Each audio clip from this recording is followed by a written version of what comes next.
कि पांडुपुत्र, जिसे संन्यास कहते हैं, उससे ही तुम अर्थात पर ब्रह्म से युक्त होना जानो, क्योंकि इंद्रिय तृप्ति के लिए इच्छा को त्यागे बिना कोई कभी योगी नहीं हो सकता है।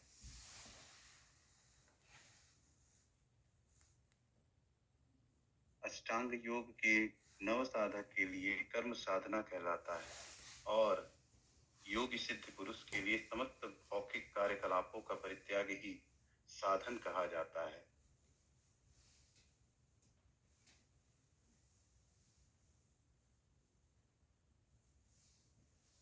अष्टांग योग के नव साधक के लिए कर्म साधन कहलाता है।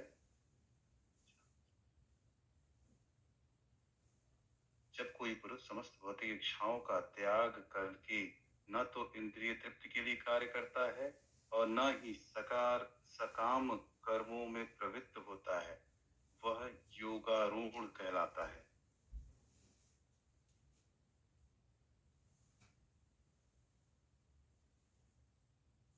मनुष्य को चाहिए कि अपने मन की सहायता से अपना उद्धार करे और अपने को नीचे न गिरने दे। यह मन बुद्धिजीव का मित्र भी है और शत्रु भी है।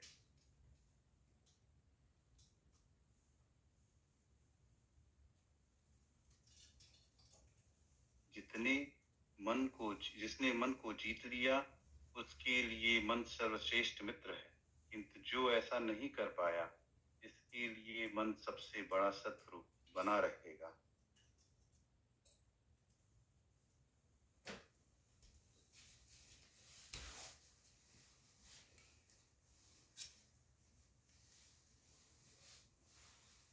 वह व्यक्ति आत्म साक्षात्कार को प्राप्त तथा योगी कहलाता है, जो अपने अर्जित ज्ञान तथा अनुभूति से पूर्णतया संतुष्ट है। मुझे लगता है आपने एक मिस कर दिया। जिसने मन को जीत लिया, क्षमा करें, जिसने मन को जीत लिया है, उसने पहले ही परमात्मा को प्राप्त कर लिया है, क्योंकि उसने शांति प्राप्त कर ली है। ऐसे पुरुष के लिए सुख दुख, सर्दी गर्मी एवं मान अपमान एक से हैं।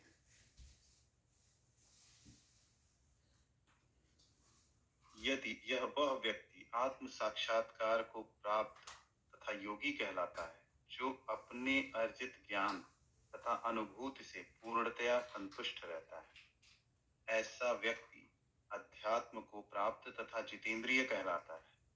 वह सभी वस्तुओं को, चाहे वे कंकड़ हो, पत्थर हो या सोना हो, एक समान देखता है।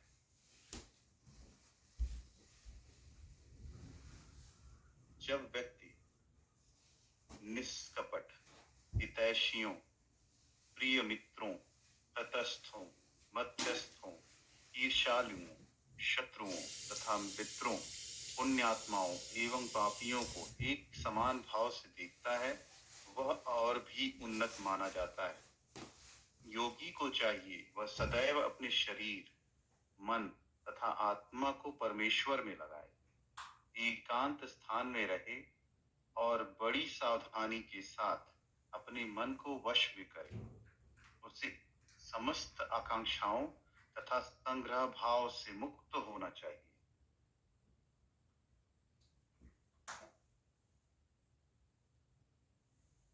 योगाभ्यास के लिए योगी एकांत स्थान में जाकर भूमि पर कुशा बिछा दे और फिर उसे मृगछाला से ढके तथा ऊपर से मुलायम वस्त्र बिछा दे। आसन न तो बहुत ऊंचा हो न बहुत नीचा हो, वह पवित्र स्थान में स्थित हो।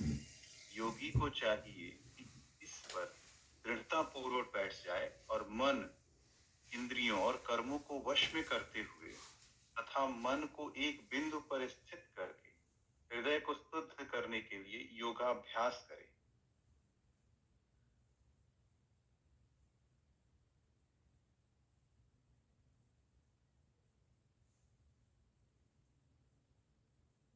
योगाभ्यास करने वाले को चाहिए कि वह अपने शरीर, गर्दन तथा सर को सीधा रखे, नाक के अगले सिरे पर दृष्टि लगाए। इस प्रकार वह अविचलित तथा दमित मन से भय रहित विषयी जीवन से पूर्णतया मुक्त होकर अपने हृदय में मेरा चिंतन करे और मुझे ही अपना चरम लक्ष्य बनाए।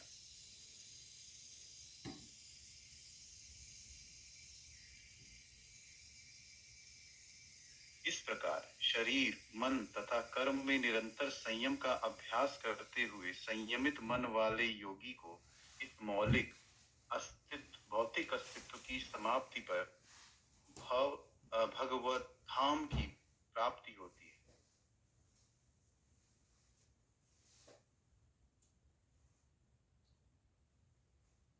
ये अर्जुन, जो अधिक खाता है या बहुत कम खाता है, जो अधिक सोता है अथवा जो पर्याप्त नहीं सोता है, उसके योगी बनने की कोई संभावना नहीं होती है।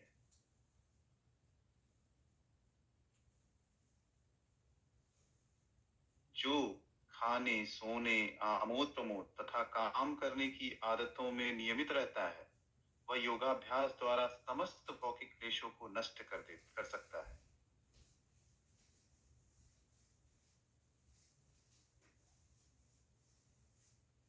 जब योगी योगाभ्यास द्वारा अपने मानसिक कार्यकलापों को वश में कर लेता है और आध्यात्म में स्थित हो जाता है, अर्थात समस्त भौतिक इच्छाओं से रहित हो जाता है, वह योग में सुस्थिर कहा जाता है।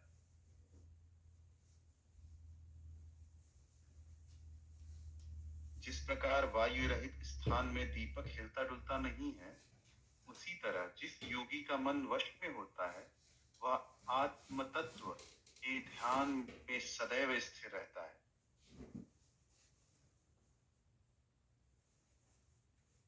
सिद्धि की अवस्था में जिसे समाधि कहते हैं, मनुष्य का मन योगाभ्यास के द्वारा भौतिक मानसिक क्रियाओं से पूर्णतया संयमित हो जाता है।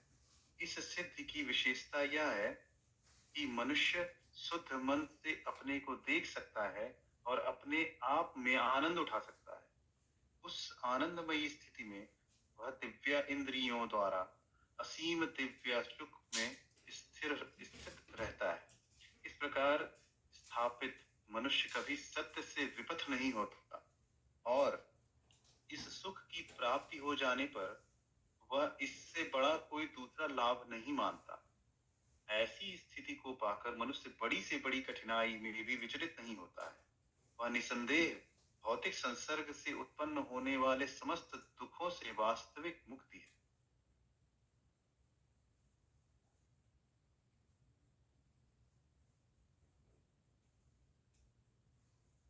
मनुष्य को चाहिए कि संकल्प तथा श्रद्धा के साथ योगाभ्यास में लगे और पथ से विचलित न हो।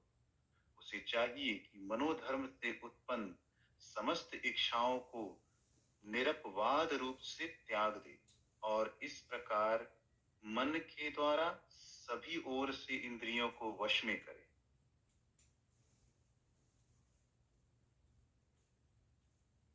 ये अंतिम अध्याय है, छठे अध्याय का। धीरे धीरे क्रमशः पूर्ण विश्वास पूर्वक बुद्धि के द्वारा समाधि में स्थित होना चाहिए और इस प्रकार मन को आत्मा में स्थिर करना चाहिए तथा अन्य कुछ भी नहीं सोचना चाहिए।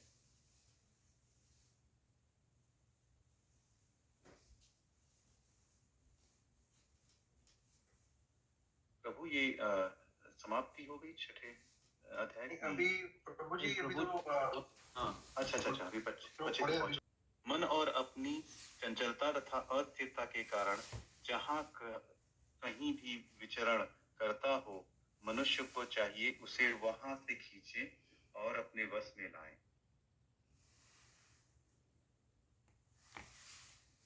जिस योगी का मन मुझ में स्थिर रहता है, वह निश्चय ही दिव्य सुख की सर्वोच्च सिद्धि प्राप्त करता है। वह रजोगुण से परे हो जाता है। वह परमात्मा के साथ अपनी गुणात्मक एकता को समझता है और इस प्रकार अपने समस्त विगत कर्मों के फल से निवृत्त हो जाता है।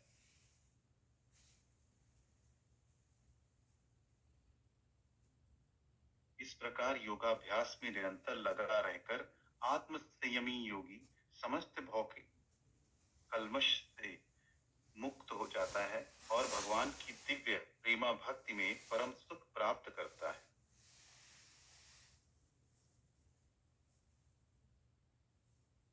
वास्तविक योगी समस्त जीवों में मुझको तथा मुझ में समस्त जीवों को देखता है।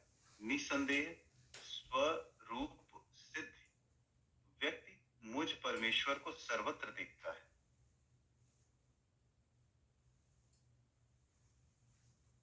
जो मुझे सर्वत्र देखता है सब कुछ मुझ में देखता है। उसके लिए न मैं कभी अदृश्य होता हूँ और न वह मेरे लिए अदृश्य होता है।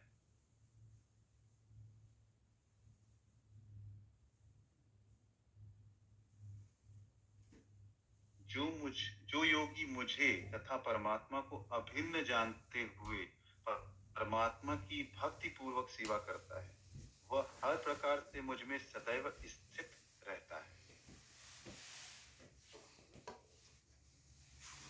हे अर्जुन, वह पूर्ण योगी है जो अपनी तुलना से समस्त प्राणियों की उनके सुखों तथा दुखों में वास्तविक समानता का दर्शन करता है।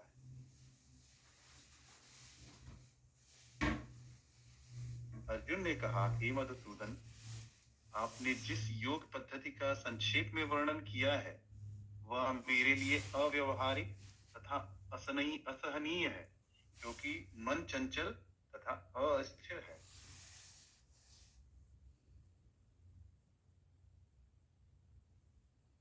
हे कृष्ण, चूंकि मन चंचल, अस्थिर, उच्छृंखल, हठीला तथा अत्यंत बलवान है, अतः मुझे इसे वश में करना वायु को वश में करने जैसा ही अधिक कठिन लगता है।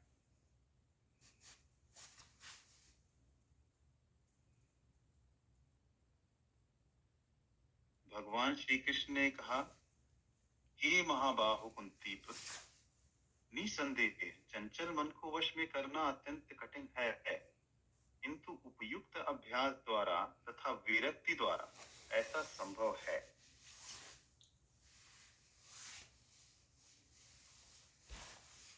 जिसका मन उच्छृंखल है उसके लिए आत्म साक्षात्कार कठिन कार्य होता है, किंतु जिसका मन संयमित है और जो समुचित उपाय करता है उसकी सफलता ध्रुव है, ऐसा मेरा मत है।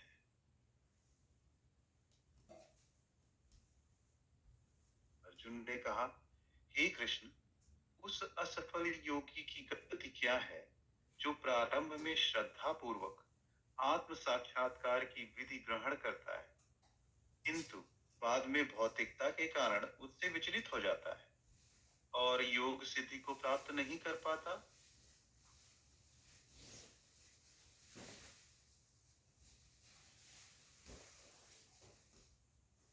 हे महाबाहु कृष्ण, क्या ब्रह्म प्राप्ति के मार्ग से भ्रष्ट ऐसा व्यक्ति आध्यात्मिक तथा भौतिक दोनों ही सफलताओं से च्युत नहीं होता और छिन्न भिन्न बादल की भांति विनष्ट नहीं हो जाता, जिसके फलस्वरूप उसके लिए किसी लोक में कोई स्थान नहीं रहता।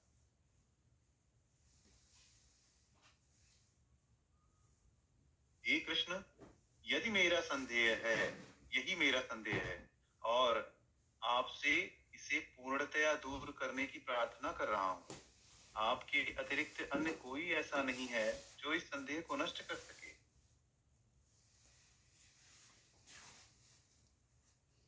भगवान ने कहा, हे पृथा पुत्र, कल्याण कार्यों में निरत योगी का न तो इस लोक में और न परलोक में विनाश होता है। हे मित्र, भलाई करने वाला कभी बुरे से पराजित होता ही नहीं।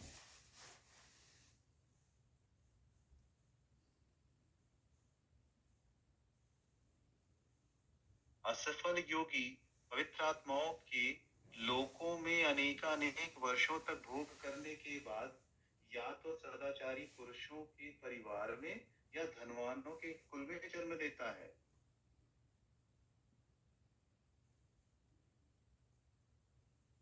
अथवा यदि दीर्घता काल तक योग करने के बाद असफल रहे तो वह ऐसे योगियों के कुल में जन्म लेता है जो अति बुद्धिमान हैं। निश्चय ही इस संसार में ऐसा जन्म दुर्लभ है।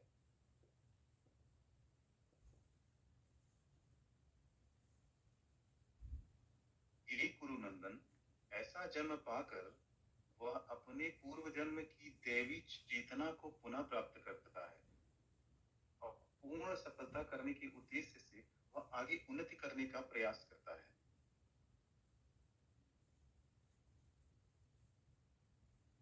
अपने पूर्व जन्म की दैवी चेतना से वह न चाहते हुए भी स्वतः योग के नियमों की ओर आकर्षित होता है। ऐसा जिज्ञासी योगी शास्त्रों के अनुष्ठानों से परे स्थित होता है।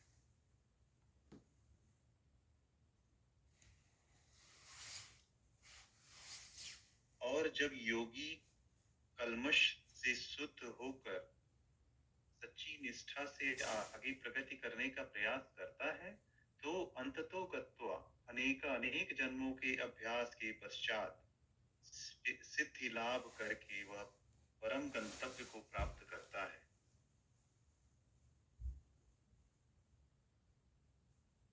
योगी पुरुष तपस्वी से, ज्ञानी से तथा सकाम कर्मी से बढ़कर होता है। अतः हे अर्जुन, तुम सभी प्रकार से योगी बनो।